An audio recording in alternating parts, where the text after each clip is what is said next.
Guys, मेरे last video में मैंने आप लोगों को बताया था कि that how you can get articleship in some listed companies, and उस वीडियो में मैंने आप लोगों को प्रॉमिस किया था कि हम नेक्स्ट वीडियो में बात करने वाले हैं on some resume building tips and techniques जो कि आपको हेल्प करेगी to stand out from the crowd.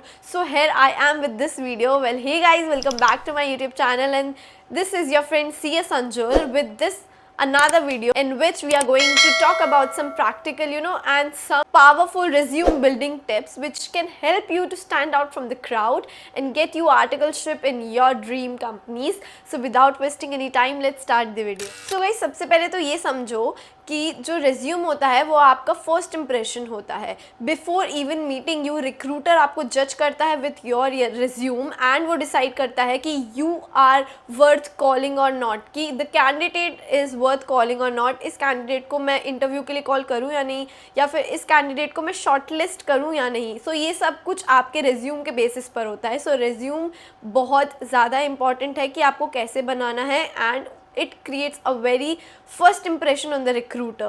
So let's make sure that resume speaks for you professionally and smartly. Tip 1, make it simple and clean. Resume fancy हो ये बिल्कुल भी ज़रूरी नहीं है. आपका रिज्यूम क्लियर होना चाहिए, सिंपल होना चाहिए, एंड आपके रिक्रूटर तक ये डिलीवर करना चाहिए कि yes, you are the perfect candidate for that position, या फिर you are very interested in that position. अपने रिज्यूम को प्रोफेशनल रखो and avoid that bright colours, emojis और अननेसेसरी इन्फॉर्मेशन. एंड कुछ लोग अपने रिज्यूम में बहुत सारी ऐसी डिज़ाइंस डाल देते हैं, उसको बहुत फैंसी एंड अट्रैक्टिव बनाने की कोशिश करते हैं, but no, that's completely wrong approach. आपको अपने रिज्यूम को प्रोफेशनल और सिंपल रखना है. Use a very clean font like Calibri, Arial और बुक एंटिका, और एक ही पेज में अपने रिज्यूम को समराइज करने की कोशिश करो, specially when you are fresher और अप्लाइंग फॉर आर्टिकलशिप और ट्रेनिंग्स. नाउ गाइज, अब बात करते हैं रिज्यूम के स्ट्रक्चर की. लाइक आपको अपने रिज्यूम को कैसे स्ट्रक्चर करना है, आपको क्या लिखना चाहिए अपने रिज्यूम में, किस ऑर्डर में लिखना चाहिए, इस बारे में हम बात करते हैं. So first is your header. Like आप हेडर में क्या क्या मेंशन कर सकते हैं. सो आपका name, contact details, email ID, the professional one, and if you are having your LinkedIn profile, then आप अपनी LinkedIn profile भी mention कर सकते हैं. And one more thing, that अगर आप अपनी LinkedIn profile mention करें तो उसमें आप हाइपर लिंक क्रिएट कर दीजिए. इसमें जैसे कि आपकी लिंक पर किसी ने भी क्लिक किया तो वो आपकी प्रोफाइल पे ऑटोमेटिकली पहुंच जाएगा. तो ये चीज़ आप ऐड कर सकते हैं अपने header. Second one is your career objective. Like ये बहुत इंपॉर्टेंट है. Don't copy paste it from Google directly. Right something which reflects your intention and clarity. For example, to gain practical exposure in corporate law and compliance and contribute towards the overall growth of the organization while enhancing my professional skills. So this is very good example which you can use in your resume. Third is your educational qualification. Like कुछ लोग क्या करते हैं कि अपने schooling वाली educational qualification से start करता है, like 10th, 12th, then BCom, then CS executive, CSE, इस टाइप से. No, don't do like that. सबसे पहले आपकी मोस्ट रीसेंट वाली क्वालिफिकेशन या अचीवमेंट लिखो. लाइक अगर आपने रिसेंटली CS एग्जीक्यूटिव पास किया है तो आप पहले CS एग्जीक्यूटिव मेंशन करो, एंड अगर आपने CS प्रोफेशनल पास किया हुआ है तो आप पहले उसको मेंशन करो, rather than mentioning about your schooling like 10th और 12th के मार्क्स. एंड उसको आप रिप्रेजेंट बहुत नीट एंड क्लीन तरीके से कर सकते हैं. Like you can make a web table जहाँ पे यू कैन जस्ट टेल कि मतलब आपका इंस्टीट्यूशन कौन सा है. अगर आपने BCom या फिर कोई अदर डिग्री करी है तो वो कौन से कॉलेज और कौन सी यूनिवर्सिटी से करी है वो आप मेंशन कर सकते हैं. आपको कितने परसेंटेज सिक्योर हुआ है वो आप डाल सकते हैं. तो आपके जो भी अचीवमेंट्स लाइक क्वालिफिकेशंस हैं वो आप सब कुछ उस टेबल में मेंशन कर सकते हैं. And coming on to the skills, like this is very important. आपको मैं एक सीक्रेट या फिर एक हैक बताती हूँ कि रिक्रूटर्स यूजुअली कैसे सिलेक्ट करते हैं रिज्यूम. लाइक अगर मेरी कंपनी है, मैं रिक्रूटर हूँ, and if I am currently working in any company जहाँ पे IPO आने वाला है, तो मैं ये देखूँगी कि उसके Ctrl+F करके, मोस्टली ये जॉब डिस्क्रिप्शंस में भी यूज़ होता है एंड आर्टिकलशिप में भी, कि Ctrl+F करके, या फिर मुझे कहीं उसके रिज्यूम में ये दिख रहा है कि MCA रिलेटेड वर्क से भी LODR रिलेटेड बेसिक नॉलेज या फिर कुछ वो कीवर्ड्स हाईलाइट हो रहे हैं, तो मैं उस कैंडिडेट को ज़रूर सिलेक्ट करूँगी कि उसको एटलीस्ट उसने अपने रेज्यूम में वो मेंशन किया लाइक जिसकी मुझे रिक्वायरमेंट है ये वही कैंडिडेट हो सकता है, बिकॉज उसने अपने रेज्यूम में वो पर्टिकुलर थिंग मेंशन करी है। लाइक अगर आपने बेसिक एमसीए वेबसाइट चलाई है या फिर आपको कुछ ऐसा नॉलेज है तो वो आप अपने रेज्यूम में ज़रूर मेंशन करो as a skills. And you can mention like MS Word, MS Excel, because ये अपनी डे टू डे लाइफ में अब सबसे ज़्यादा काम आने वाले हैं। And you can also mention like drafting, basic accounting. Then coming on to soft skills, like soft skills में आप लिख सकते हैं कम्युनिकेशन के बारे में, team work, time management and languages known, आपको कौन कौन सी लैंग्वेजेस आती है। एंड यूजुअली मैंने देखा है कुछ लोगों के रिज्यूम में कि वो हर जगह गुड कम्युनिकेशन स्किल्स मेंशन कर देते हैं। So instead of that you prove to the trainer that आपकी गुड कम्युनिकेशन स्किल्स है, rather than writing it into your resume very frequently. Like guys if you have done any internship या फिर आपको कोई भी पास्ट एक्सपीरियंस हो तो वो भी आप मेंशन कर सकते हैं अपने रेज्यूम में, like which connects and supplements to your course जिसके लिए आप अप्लाई कर रहे हैं, तो उसके लिए आप ज़रूर मेंशन कर सकते हैं कि आपने इंटर्नशिप किया है, पास्ट कितने मंथ्स के लिए किया है, और उस इंटर्नशिप या फिर जो भी एक्सपीरियंस है आपको उसमें आपने क्या क्या सीखा है वो भी आप मेंशन कर सकते हैं, जिससे कि आपको एक एड ऑन बेनिफिट मिलेगा instead of fresher coming on. वो कैंडिडेट्स जिनको कुछ भी एक्सपीरियंस नहीं है जो कि एकदम फ्रेशली आ रहे हैं, सो आपको ये एक एडवांटेज मिलेगा कि the trainer and recruiter would think कि हाँ इसको ये तो ऑलरेडी आता ही है, सो फ्रॉम स्क्रैच एवरीथिंग मुझे नहीं सिखाना पड़ेगा। Now coming on to achievements या सर्टिफिकेशंस, स्मॉल थिंग्स मैटर्स। अगर आपने कुछ भी ऐसा सर्टिफिकेशन कोर्स किया हुआ है या फिर कोई ऐसे वेबिनार्स अटेंड करे हुए हैं, सेमिनार्स कंप्लीट किए हुए हैं, तो उसके बारे में भी आप मेंशन कर सकते हैं। इंक्लूड दैम ब्रीफली, लाइक कुछ ऐसे बहुत सारे वेबिनार्स जो ICSI कंडक्ट करती है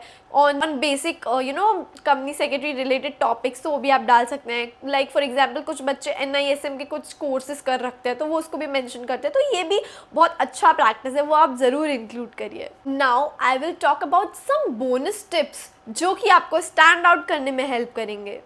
ट्रिक 1, कस्टमाइज योर रेज्यूम। ऐसा नहीं बोल रही हूँ कि मैं हर एक कंपनी के लिए अपना रेज्यूम पूरा कस्टमाइज़ करो, बट दैट मैटर्स। अगर आप जैसे एक ऐसी कंपनी में अप्लाई कर रहे हो जिस कंपनी में वैकेंसी है रिलेटेड टू IPO, सो आप अपने रेज्यूम को थोड़ा मॉडिफाई करके ऐसी चीज़ें ऐड कर दो जिससे ट्रेनर को IPO बेस्ड ऐसा लगे कि हाँ आपको IPO बेस्ड थोड़ा सा नॉलेज है। जैसे कि if you are applying to any fintech या फिर NBFC, तो वहाँ पे आप थोड़ा सा RBI के बारे में मेंशन कर सकते हैं, FEMA के बारे में मेंशन कर सकते हैं, तो उससे भी आपका रेज्यूम सिलेक्ट होने के चांसेस बढ़ जाते हैं। अगर आप ऐसी कोई लिस्टेड कंपनी में अप्लाई कर रहे हो तो आप थोड़ा SEBI, LODR, PIT रेगुलेशंस, इन सब के बारे में थोड़ा सा इंक्लूड कर सकते हैं। तो इससे भी ऐसा हो जाता है कि अगर आप अपना रेज्यूम थोड़ा सा कस्टमाइज़ करके देते हैं तो उनको लगता है कि हाँ मेरी कंपनी के लिए ये कैंडिडेट एकदम सूटेबल है। So this trick would help you out allot. और ये कॉमन मिस्टेक हर एक बच्चा करता है, लाइक वो कॉमन एक रेज्यूम बना लेता है, वो हर एक कंपनी में अप्लाई कर देता है, तो कहीं ना कहीं उसका रेज्यूम इतना स्टैंड आउट नहीं कर पाता है। सो ये ट्रिक यूज़ करके आप अपना रेज्यूम स्टैंड आउट ज़रूर कर सकते हैं। Now trick number 2 is like कुछ लोग ऐसे मेंशन करते हैं कि I have worked on ROC filings.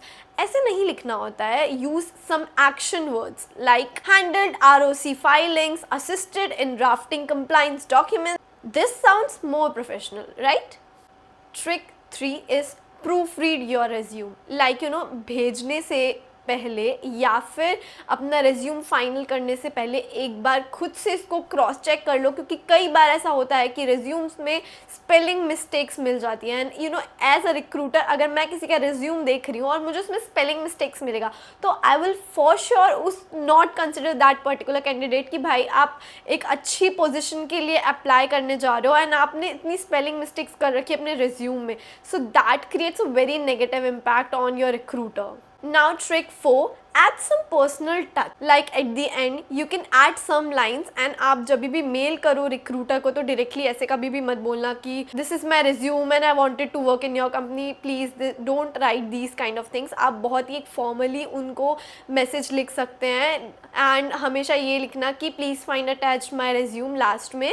ऐसे बस ऐसे ही मत अटैच कर देना अपना रिज्यूम कि बस I wanted articleship in your company, I wanted this job, ऐसे करके। I know you guys are very smart, आप ऐसा तो नहीं करोगे, but still I am telling, क्योंकि because many people do these things, अगर उन्हें नहीं पता होता है, and you know most probably in articleship उन्हें नहीं पता होता है कि कैसे फॉर्मली हम अप्रोच करें कंपनीज़ को या फिर फर्म्स को। सो आप फॉर्मली एक मैसेज ड्राफ्ट कर सकते हैं। And one more thing, use chat GPT. अगर आपको नहीं समझ में आ रहा है कि मैं कैसे मेल करूं, तो आप चैट जीपीटी पे एक प्रॉम्प्ट डाल सकते हैं, like please suggest me formal mail regarding my articleship resume, ऐसे करके आप कुछ भी पूछेंगे तो चैट जीपीटी आपको एक बहुत formal you know mail draft बना के दे देगा, तो वो आप यूज़ कर सकते हैं। तो गाइज ये थी कुछ सिंपल ट्रिक्स जो कि मैं आप लोगों के साथ शेयर करना चाहती थी, जो कि बहुत स्मॉल है बट बहुत बड़ा इम्पैक्ट क्रिएट करती है on your resume. And you know at the end मैं आपको यही बोलना चाहूँगी कि प्लीज़ रेज्यूम सिंपल रखना एंड फॉर्मल रखना, बिकॉज फैंसी रेज्यूम्स बहुत अजीब से इंप्रेशन देते हैं। So simple and formal resumes बहुत अच्छा मैसेज कन्वे करते हैं आपके रिक्रूटर को। सो गाइज ये रेज्यूम बिल्डिंग टिप्स आपको डेफिनेटली हेल्प करेगी in getting your dream articleship, like whether it's in your any dream company, even in listed companies और एनी फर्म। सो अगर आपको ये वीडियो हेल्पफुल लगी हो, then please do like, share, comment and subscribe to my YouTube channel for more videos like this. Also do share it with your CS friends, like जो articleship के लिए resume बना रहे हैं या फिर आर्टिकलशिप ढूंढ रहे हैं, तो उनको भी आप ये ज़रूर भेजिएगा एंड उनकी हेल्प कीजिएगा। एंड कॉमेंट करके ज़रूर बताना कि आपको नेक्स्ट वीडियो किस टॉपिक पे चाहिए। So guys see you in the next YouTube video. तब तक के लिए keep learning, keep smiling, keep working hard. Bye bye.